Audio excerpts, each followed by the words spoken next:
up, our final speaker who is joining us by Zoom, I would like to welcome Marcus Sibley.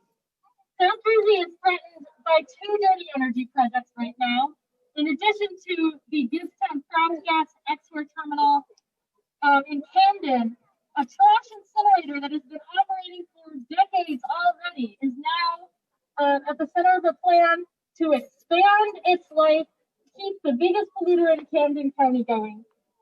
And so I'd like to welcome Marcus, who is the communications chair of the New Jersey NAACP, the communications and environmental and climate justice chair with the Southern Burlington County NAACP, and a member of the Camden for Clean Air Coalition. Greetings, everyone. Can you hear me well? Can you hear me? I got to check on my microphone. It was acting up earlier. All right. It is a pleasure to be here to represent the NAACP for New Jersey, also represents Southern Burlington County, as well as Camden for Clean Air, as well as the Burlington County Minority and Equality Rights Task Force.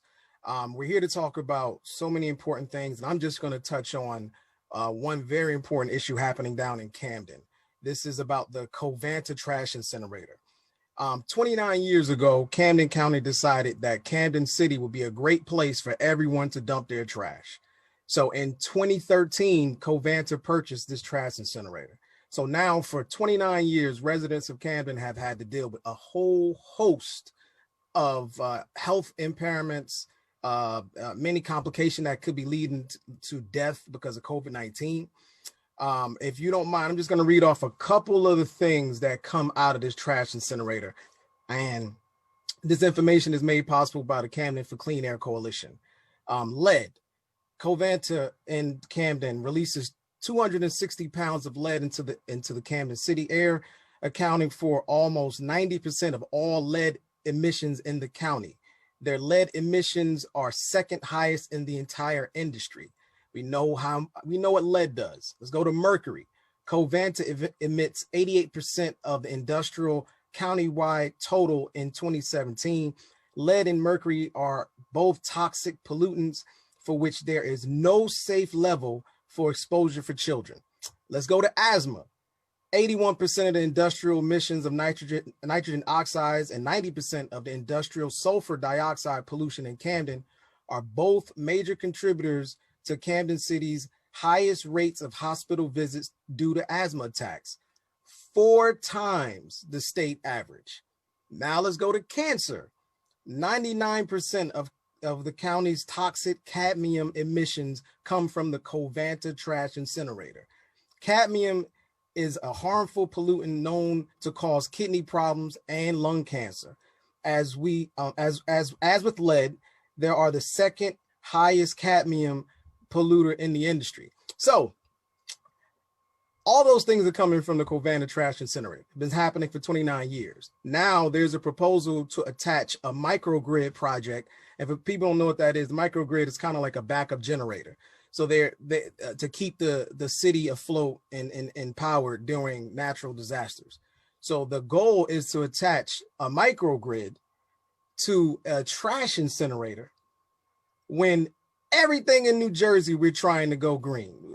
Like, there's been so many efforts all across the state to attach things to solar projects, more sustainable energy. But in Camden, they're not only attaching it to a microgrid, but unfortunately it's moving at a very quick pace through all the county meetings, through all the planning board meetings, through all the freeholder meetings. I'm on this Zoom today to try to get this information out. I'm so happy to be on this event. This is a very important issue. This is absolutely environmental racism. Camden is 90% Black and brown. So if you have a trash incinerator already there, now you're trying to power it. And then one quick tidbit, when the phase 2 report came out about this project, now it proposes 10 additional small gas burning power plants throughout the city that run continuously.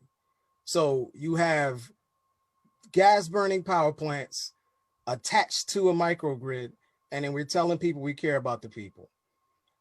I just want everyone who's viewing this to understand that this is very important. The fossil fuel issue is very important. All these things are very important, and And the NAACP is absolutely standing with you.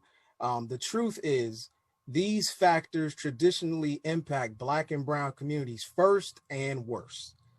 And afterwards, after we leave all these rallies, the difference for our community is we have to fight not only for these issues, we have to fight to make it home.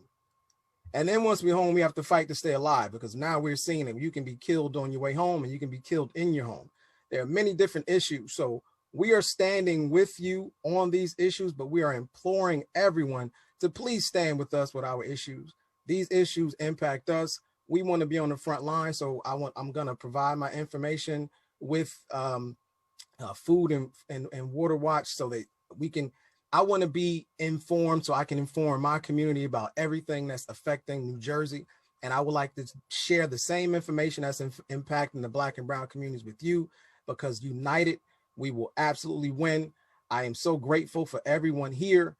This Covanta issue, it needs voices from all across the state. So please write Governor Murphy, write BPU, write EPA, write DEP, write anything environmental related, write your legislators. We have to shut this project down. It needs to be powered, but it can be powered by a sustainable source like solar energy. So I thank you very much for your time. Please, everyone, continue to be safe, socially distance, and thank you for all the effort and the time you put into these fights. The people who you don't even see appreciate your efforts. So thank you very much.